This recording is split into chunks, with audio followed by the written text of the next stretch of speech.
नमस्कार, मैं Vinod Kumar Vinod education and information channel में आपका स्वागत है। आज मैं आपके लिए बहुत ही महत्वपूर्ण जानकारी लेकर आया हूं, जो झारखंड स्टेट के द्वारा निकाली गई वैकेंसी के बारे में जानकारी है। तो आइए देखते हैं कि कौन सा वो वैकेंसीज है जो झारखंड स्टेट के द्वारा निकाला गया है। उससे पहले अगर चैनल पर आप नए हैं तो लाइक कर लें, साथ ही चैनल को सब्सक्राइब कर लें।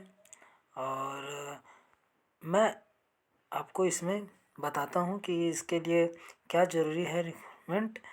तो आइए देखते हैं। तो यहाँ कहता है कि Jharkhand state food and civil supplies corporation limited के द्वारा वैकेंसी निकाला गया है दोस्तों। कहता है ये गवर्नमेंट ऑफ झारखंड अंडरटेकिंग, यानी ये जो कंपनी है वो कहता है कि ये गवर्नमेंट ऑफ झारखंड अंडरटेकिंग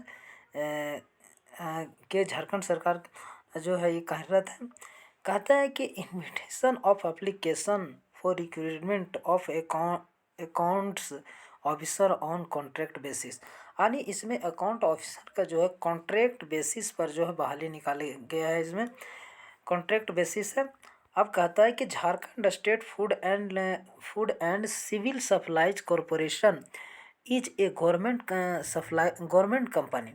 कहता है ये Jharkhand state food and civil supplies corporation जो है एक गवर्नमेंट कंपनी है, set up by the government of Jharkhand for managing the public distribution system operation in the state, यानी पब्लिक डिस्ट्रीब्यूशन के लिए इसको जो है झारखंड गवर्नमेंट के द्वारा इसमें जो है किया गया है।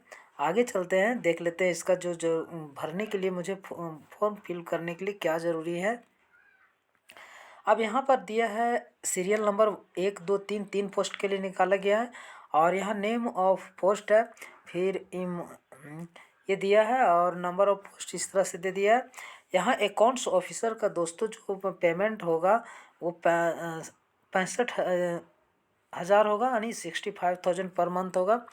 और यहाँ सीट भी दिखा दिया है। तो नंबर ऑफ पोस्ट जैसे कह रहा है कि अनरिजर्व के लिए 1 है और एसटी के लिए 1 है, और इसका जो एज लिमिट है 45 ईयर्स है। सेकंड में जो दिया है अकाउंटेंट का दिया है, इसका जो सैलरी रहने वाला है 30,000 पर मंथ रहने वाला है। इसमें जो सीट है अनरिजर्व के लिए 4 सीट है, एसटी के लिए 2 है, एससी के लिए 1 है, और बीसी 1 के लिए 1 सीट है दोस्तों। और इसका जो अकाउंटेंट का जो एज लिमिट है 35 ईयर्स है। आगे है MIS मैनेजर, जिसका जो सैलरी रहने वाला है 65,000 पर मंथ रहेगा, और यहाँ जो है इसका अनरिजर्व के लिए 1 सीट है ओनली, और इसका जो एज लिमिट है 40 ईयर्स है।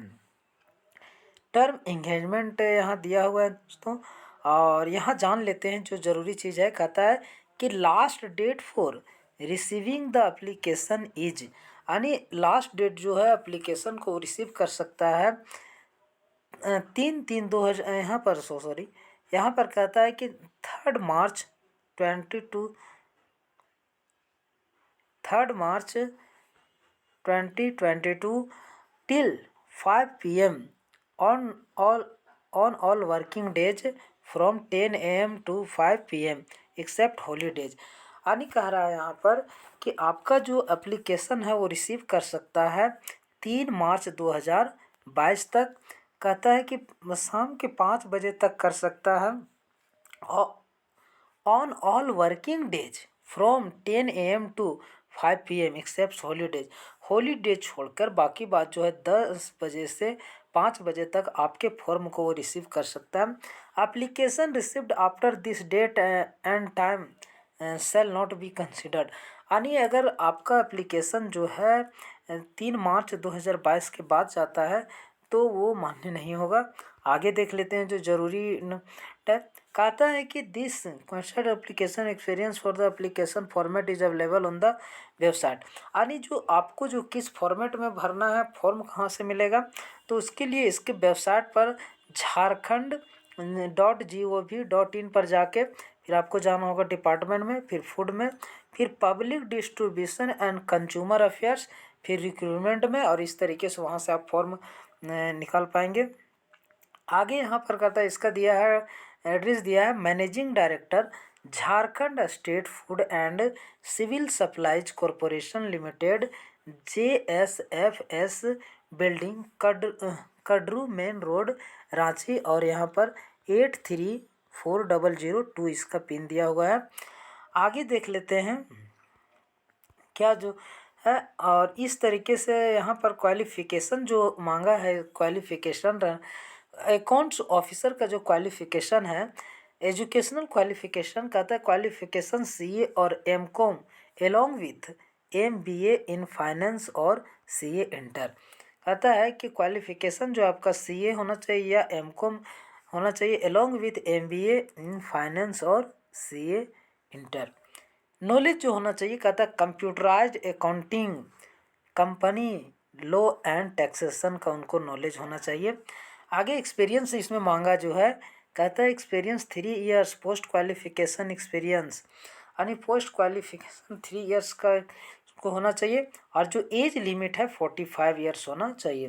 नेक्स्ट देखते हैं, कहता है मोड ऑफ रिक्रूटमेंट, कहता है कि the recruitment shall be on the basis of evaluation of academic marks experience and as well as interview, यानी इनका जो मोड है वो कहता है इवेल्यूशन ऑफ एकेडमिक मार्क्स फिर एक्सपीरियंस और आपका फिर इंटरव्यू होगा। सो नेक्स्ट है अकाउंटेंट वाला में एजुकेशनल क्वालिफिकेशन जो है, कहता है कि क्वालिफाइड CA इंटर या फिर ICWA होना चाहिए इंटर MBA फाइनेंस।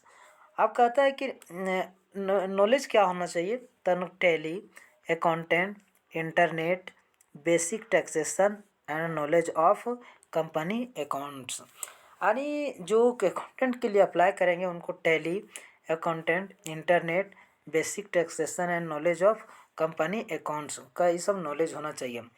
एक्सपीरियंस कहता है कि minimum 2 years post qualification experience, यानी मिनिमम जो होना चाहिए 2 इयर्स का एक्सपीरियंस होना चाहिए। एज लिमिट आपका 35 इयर्स दिया हुआ है। कहता है कि मोड ऑफ रिक्रूटमेंट जो है, the recruitment shall be on the basis of evaluation of academic marks experience and as well as interview. कहता है कि आपका जो है इवेलुएट किया जाएगा एकेडमिक मार्क्स जो आपने लाया है उस पर, फिर आपके पास क्या एक्सपीरियंस है और जो आप इंटरव्यू देंगे उस पर दोस्तों। आगे है MIS मैनेजर का, तो इसमें एजुकेशनल क्वालिफिकेशन जो मांगा है qualified BCA MCA BTech be from a recognize university with 55% marks. कहता है कि आपका जो क्वालिफिकेशन होना चाहिए BCA होना चाहिए, MCA होना चाहिए, BTech होना चाहिए, BA होना चाहिए फ्रॉम रिकॉग्नाइज्ड यूनिवर्सिटी, यानी मान्यता प्राप्त यूनिवर्सिटी से होना चाहिए। कहता है कि विथ 55% मार्क्स, यानी 55% अगर मार्क्स है आपका तभी आप इसको भर पाएंगे। नेक्स्ट देख लेते हैं, minimum 5 years post qualification experience. Post qualification जिस पोस्ट के लिए आप अप्लाई कर रहे हैं MIS मैनेजर के, कहता है minimum 5 years of post qualification experience, 5 साल का एक्सपीरियंस मांग रहा है। एज लिमिट जो है 40 इयर्स है और मोड ऑफ रिक्रूटमेंट है कि the recruitment shall be on the basis of evaluation of academic marks experience as well as interview, यानी आपका जो है एवेलुएट किया जाएगा एकेडमिक मार्क्स जो आपने लाया है सो, जो आप एक्सपीरियंस का सर्टिफिकेट इनको देंगे यहाँ पर अटैच करेंगे सो, और जो इंटरव्यू होगा आपका उस पर जो है आ जाएगा। आगे देख लेते हैं इसको। अब ये देखिए यहाँ पर आपको फॉर्म भरना है दोस्तों, यह ऑफलाइन है, फॉर्म भरना है। यहाँ पर पहले भी बता दिया है, आप ऐसे ऑफलाइन इसको भर पाएंगे। और आगे देख लेते हैं कुछ, यहाँ पर देख लेते हैं दोस्तों। यहाँ पर दिया है आपको कि कहता है कि 1 में दिया है प्रूफ ऑफ एज देना पड़ेगा, एज का कोई प्रूफ होना चाहिए। उसके बाद B में दिया है एजुकेशनल प्रोफेशनल क्वालिफिकेशन सर्टिफिकेट, फिर दिया है आपका एक्सपीरियंस सर्टिफिकेट, और फिर दिया है कि अदर सर्टिफिकेट में जैसे आप Aadhaar card, PAN card, address proof EDC कुछ लगा सकते हैं। और यहाँ डिक्लेरेशन हो गया, और इस तरीके से तक आपको ऐसे फॉर्म इसके वेबसाइट से डाउनलोड करना होगा और आपको सारे डॉक्यूमेंट के साथ इसको ऐसे अटैच करके भेज देना होगा दोस्तों। उम्मीद करता हूँ ये वीडियो आपको बहुत अच्छा लगा होगा और इस वीडियो को लाइक करें और ज़्यादा से ज़्यादा अपने दोस्तों के बीच शेयर करें, साथ ही चैनल को सब्सक्राइब कर दें। मैं आपके लिए प्रतियोगिता परीक्षा और वैकेंसीज़ का लेटेस्ट इन्फॉर्मेशन लेकर आता रहता हूं, तो इस तरह का वीडियो देखने के लिए मेरे चैनल को आज ही सब्सक्राइब करें। धन्यवाद।